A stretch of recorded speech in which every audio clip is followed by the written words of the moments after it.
Hi everyone, I'm Rincey and this is Rincey Reads. Today I'm going to be doing a book review on Everyone Knows You Go Home by Natalia Sylvester. So the story begins on El Dia de los Muertos and you are following this couple who have just gotten married. Their names are Isabel and Martin, and Isabel is meeting Martin's dad for the very first time, except Martin's dad is a ghost. His name is Omar. He left the family, Martin's family, a number of years ago, like when Martin was a pretty small kid. Isabel obviously never met him, and Martin had no idea that he had actually died. And so this is the first time Martin is really seeing him since he left the family. And it obviously creates a kind of tension, but Isabel is, polite and at least gets to meet him. And this event sort of starts off a series of events in this family's life. So, like I said, the couple got married on El Dia de los Muertos, and you follow them and this family over the course of a couple of years, and every year on their wedding anniversary / El Dia de los Muertos, Omar shows up and visits Isabel, and basically he has some unresolved business with the family because he left a number of years ago, and no one in the family really knows why he left. He gave a kind of vague excuse to their mom, but their mom doesn't really talk about it very much, and Martin has basically not wanted to talk about it at all with his now wife Isabel. Part of it is sort of figuring out what exactly is going on in this family, but also there's a lot of other things sort of going on in this storyline. I don't want to give too much away, but a lot happens in this book, and between sort of the modern day storyline, you're also getting chapters of flashbacks to when Omar and his wife Alda first immigrated to the United States in the 1980s and what immigrating was like for them, which was an extremely traumatic experience. And then also what life was like for them living in the United States. So if you saw my weekly wrap up where I briefly talked about this book, you would have seen me basically just say how much I loved it.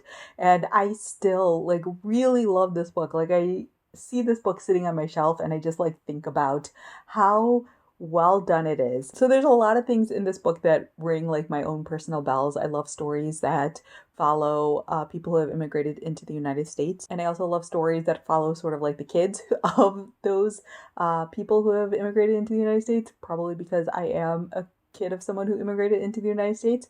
Obviously, it's not the exact same experience, but it's relatable. The story is told mostly from Isabel's perspective, and I think that does kind of a good job of being a sort of vessel for the reader and the audience, because there is a little bit of a mystery around this family. Isabel thinks to herself a lot about how she really doesn't know that much about Martin's family past. They kind of grew up together. Isabel was friends with Martin's younger sister when they were in elementary school, but then some events occurred and Isabel ended up moving away, and they kind of reconnected again as adults and then started dating and obviously eventually got married. So there are kind of these gaps in Martin's life that Isabel doesn't really know about, and Martin doesn't like talking about his father. So every time she brings it up, he sort of brushes it off, and that becomes sort of a pain point, especially with Omar appearing and reappearing every year on El Dia de los Muertos, and he'll reveal things about his life and his past and the family's past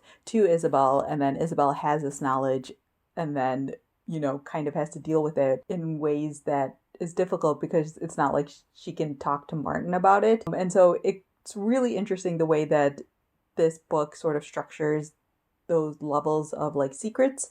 Obviously, in married life, you're not going to have the ghost of your significant other's parent coming to haunt you every year, I hope. But I think that it's kind of relatable, just sort of the being in a relationship and what you choose to share and what you don't choose to share with someone about your past, and sort of how what you choose to share and how you shared and all of those things can affect your relationship. I also love sort of the balance between what Martin thinks his family life was like versus what actually happened when Martin was growing up. The flashbacks sort of provide that extra depth and layer. So Martin has certain memories from his childhood, but then you see what actually occurred on those days, and you realize that you're hearing all of this from the perspective of a child, and when do children ever accurately remember how things went down? There's a lot of things that Martin doesn't realize about his own family, and sort of that journey that a lot of people go on when they grow up and realize that there are lots of things that they don't realize about their own family and especially about their own parents. It's obviously like a story about immigration and also like current immigration sort of struggles and things along those lines. One of the major storylines in this is that one of Martin's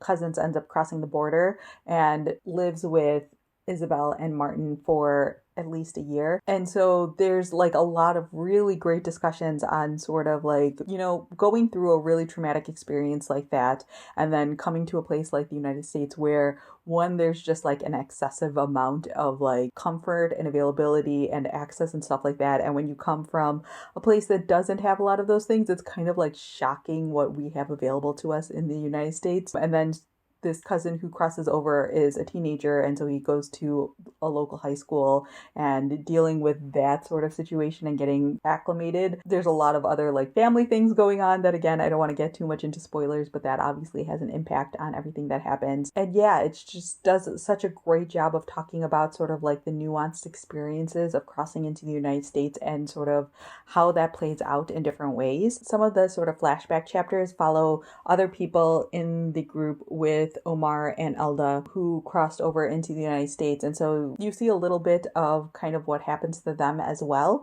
There is, a little bit of an overlap in storylines there, but I think that it also, kind of just provides the complexities of the different things that people have to deal with when they cross over into the United States and sort of how things do and don't work out for them and whatnot. I will say that there's one storyline with a family, specifically a mother and a daughter who cross over into the United States, which after like crossing over, they kind of like go off and live their own life, and they kind of like merge into the main storyline a little bit later in the book, but for the most part, you're basically just following them as they're doing their own thing. And like I said, it's nice because it provides sort of like a diversity of experiences, but it didn't feel like super connected to the rest of the book. So that's like the main thing that if I had to like ding this from being a 5-star book, I think it's just like that one storyline that did it for me. But I honestly adored this book so much. I think that all of the characters in here are like well fleshed out. The problems and the conflicts in here just feel so like honest and realistic,